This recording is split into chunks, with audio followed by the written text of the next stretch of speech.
दोस्तों, आप सभी लोगों को मेरा कृष्ण मुरारी का हार्दिक नमन और बहुत बहुत धन्यवाद।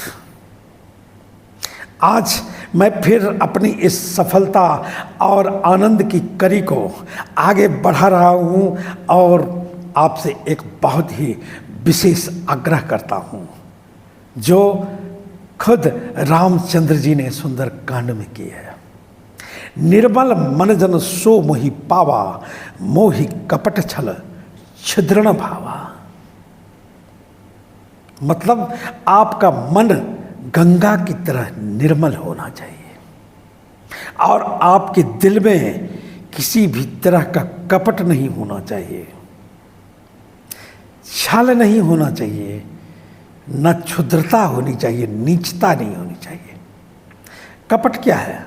कपट है जब कोई आदमी गड्ढा खोद के रखता है और किसी दूसरे के उसमें गिरने का इंतजार करता है और जब कोई गिर जाता है तो वो अंदर से हंसता है, अट्टहास करता है। ये है कपटी मनुष्य। छली कौन है? छली वो है जो बोलता कुछ और है लेकिन करता कुछ और है। ये छली है। और तीसरा क्षुद्रता। क्षुद्रता मतलब नीचता।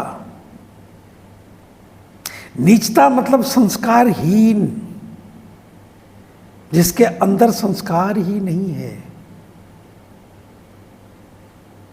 संस्कार कहीं भी हो सकता है, एक छोटी जाति में भी हो सकता और एक ब्राह्मण में नहीं भी हो सकता, क्योंकि केवल पढ़ लेने से, याद कर लेने से संस्कार नहीं आता।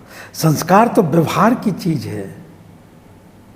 और आप जानते हैं, जब भी आप निर्मल मन, सरल हृदय वाले हो जाते हैं तो ये दुनिया आपको चाहने लगती है और फिर आप एक ऐसा क्वालिटी आपके अंदर डेवलप हो जाता है जिसको कहते हैं सुख और दुख में समभाव।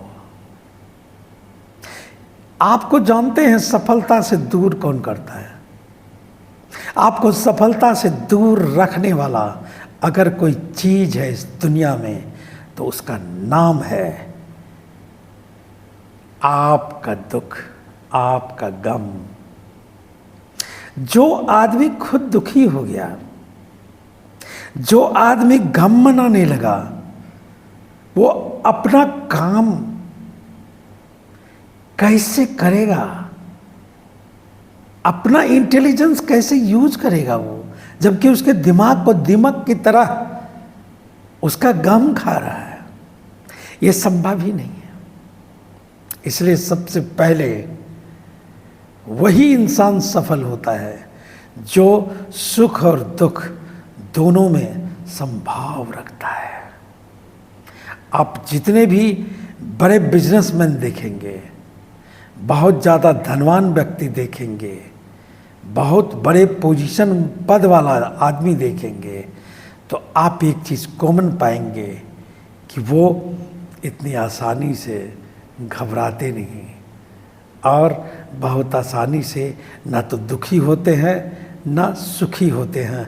और आपको मालूम है, यही सबसे बड़ा कारण है कि भगवत गीता में 18वां अध्याय,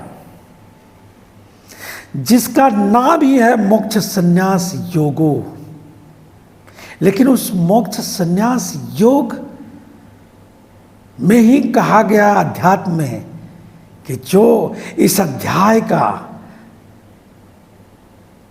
मतलब इस अध्याय का चांटिंग करेगा, जो इस अध्याय को बार बार पढ़ेगा, इनके श्लोकों को बार बार पढ़ेगा, वो बहुत ज़्यादा धनी हो सकता है।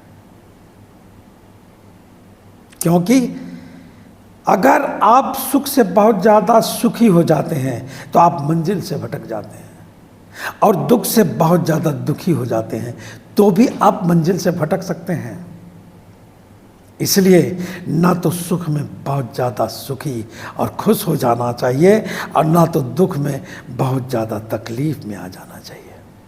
मैंने ऐसे बहुत लोगों को देखा है जिन्होंने पहली बार बिजनेस किया और उनको बहुत ज़्यादा घाटा लग गया। ट्रक का ट्रक केला पहुंचा दिया बगान से दिल्ली, लेकिन दिल्ली जाके ट्रक का केला जो है वो सड़ गया और इनको जब डिप्रेशन ने घेरा तो कंटिन्यू 3 महीने तक खाट में सोए रहे और केवल चिंता ही चिंता, तकलीफ ही तकलीफ, दुख ही दुख था। तो आप सोचिए, जिस आदमी को दुख ने घेर लिया, भय ने, चिंता ने घेर लिया, वो कहाँ तक विकसित हो पाएगा और फिर अगला कदम क्या उठाएगा, कैसे उठाएगा? जबकि इस दुनिया में जो जितना ज़्यादा असफलता देखता है, खास करके पहली बार अगर कोई असफलता देखता है तो उनको ये मालूम होना चाहिए कि असफलता, failure is the pillar of success. और सफलता के रास्तों पे चलकर ही वो सफलता को प्राप्त कर सकेंगे। इसलिए जब भी असफलता मिले और आपकी मंजिल, आपके सपने बहुत ऊंचे हों, तो आप हर असफलता में जश्न मनाइए और ये सोचिए कि ये असफलता क्यों मिली और फिर आप उसको सुधार करिए और आगे बढ़िए।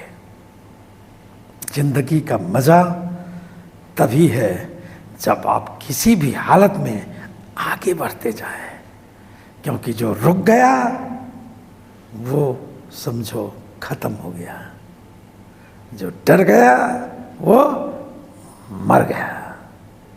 इसलिए हमेशा अपने आप को सिर्फ ये बताइए कि you are the part of the god. करो सोने के 100 टुकड़े की कीमत कम नहीं होती, मुसीबत में शरीफों की शराफत कम नहीं होती। तो जब आप सोने के टुकड़े हैं तो आपकी कीमत कभी कम कैसे होगी? एक दिन तो आएगा जिस दिन आप इस दुनिया में तहलका मचा देंगे, लेकिन लगातार बिना कोई शक किए कि ना, बिना किसी भय के, बिना किसी डर के आपको हमेशा आगे बढ़ता रहना है। वीर तुम बढ़े चलो, धीर तुम बढ़े चलो। ठीक है ना?